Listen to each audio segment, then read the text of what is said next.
Je vais vous montrer comment on remplit une plaque d'alvéole avec un très bon semis. Je le répète, le terreau à semis est hyper important. Pour ma part, ne vous embêtez pas à fabriquer vous-même vos terreaux. Vous voulez vous amuser, pourquoi pas, mais pour les autres, achetez un terreau à semis. J'ai pas d'action pour ces boîtes-là, mais c'est beaucoup plus simple et beaucoup plus équilibré. C'est primordial de pouvoir bien réussir ces micromottes, parce que si vous n'avez pas un terreau spécifique pour les semis, vous allez avoir des terreaux qui ne vont pas être assez compactés. Il faut que les racines soient bien compactées. Regardez, quand vous achetez vos micromottes dans les grandes surfaces, dans les jardineries, vous avez quand même de la tourbe dedans, c'est assez compact, vous pouvez les balader, vous pouvez les rempoter facilement. Si vous n'achetez pas un terreau spécifique pour ça, vous allez avoir des mottes qui vont s'effriter, tout ça, et la reprise va être voilà, un peu perturbée. Donc, vous embêtez pas, pour vous, un sac de semis, ça vaut 10-15 balles, c'est suffisant pour toutes les semis que vous allez avoir à faire tout le long de l'année, donc vous embêtez pas avec ce genre de problème.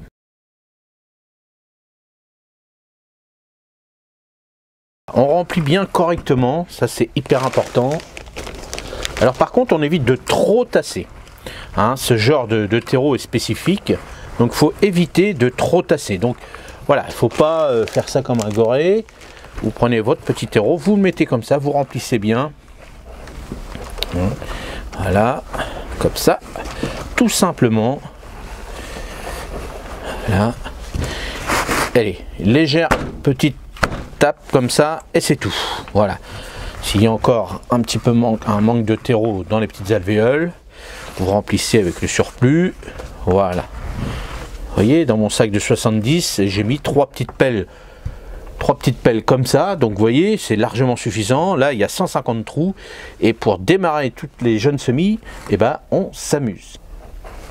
Alors moi ce que je vais prendre, c'est ma plaque qui sert de dépotage. Je la mets à l'envers, dessus sur mes petits, voilà, sur ma petite plaque d'alvéole. Ça va me permettre de faire les pré-trous pour pouvoir mettre mes graines.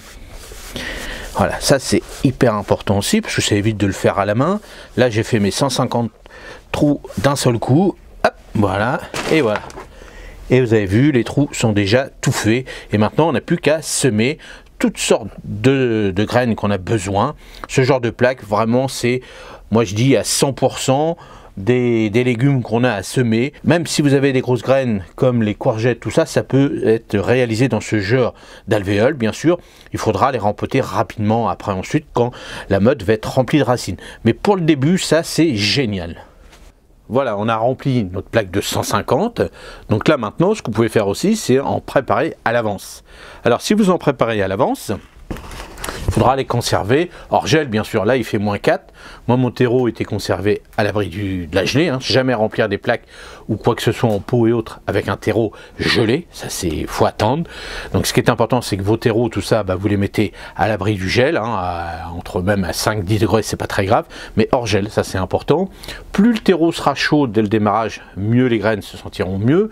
Bien sûr, ne mettez jamais dans des plaques alvéolées avec le terreau qui sort à 3-4 degrés et vous mettez vos graines tout de suite. Faut mieux attendre un petit peu qu'ils prennent la température de ce que la plante a besoin. Si, comme pour les salades par exemple, ça a besoin de 10-12 degrés, et ben mettez dans une pièce pendant une bonne matinée à 10-12 degrés pour que le terreau prenne cette température là.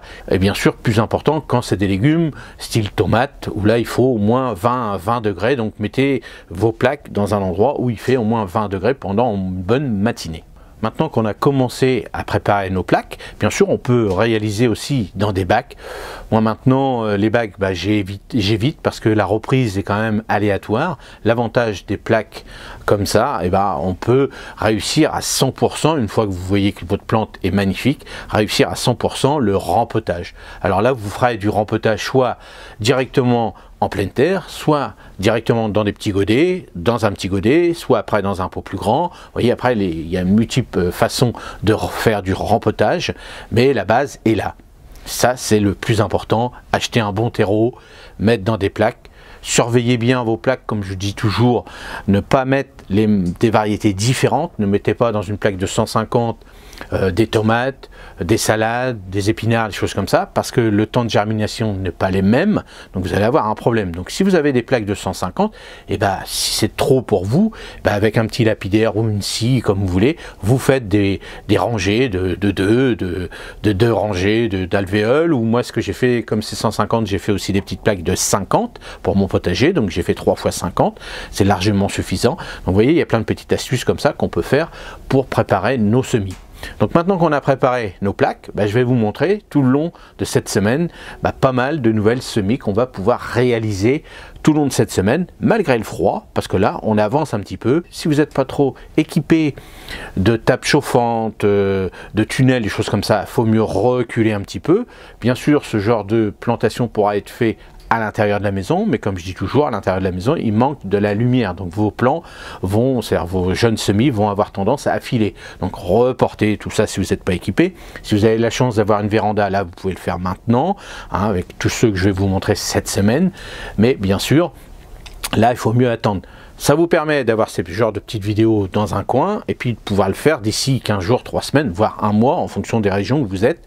Donc ça, c'est important de ne pas précipiter les choses. Alors c'est vrai que moi, tout ce qui est lampe artificielle, tout ça, avec le coût énergétique, tout ça, bon voilà, je suis pas trop chaud. Le problème, c'est qu'après, on manque de place. Et puis là, il fait -4 aujourd'hui, donc on ne sait pas où le froid, certainement au mois de février, va être très froid. Donc le problème, si le mois de février est très froid et que vos plantes sont déjà assez hautes, vous allez les mettre où? Vous allez chauffer à 20 degrés.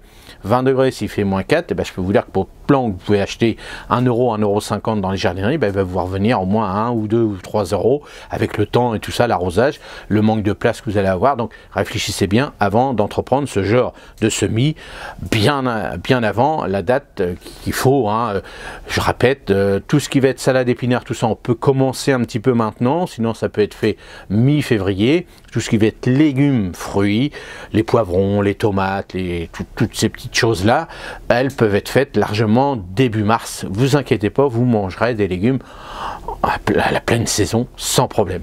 Allez, j'espère que cette petite vidéo vous a plu. Et puis moi, je vous dis à la prochaine, parce que là, on va parler des salades, des épinards, du persil, de pas mal de petites plantes aussi aromatiques qu'on va pouvoir semer, si vous avez la chance de pouvoir le faire. Allez, salut!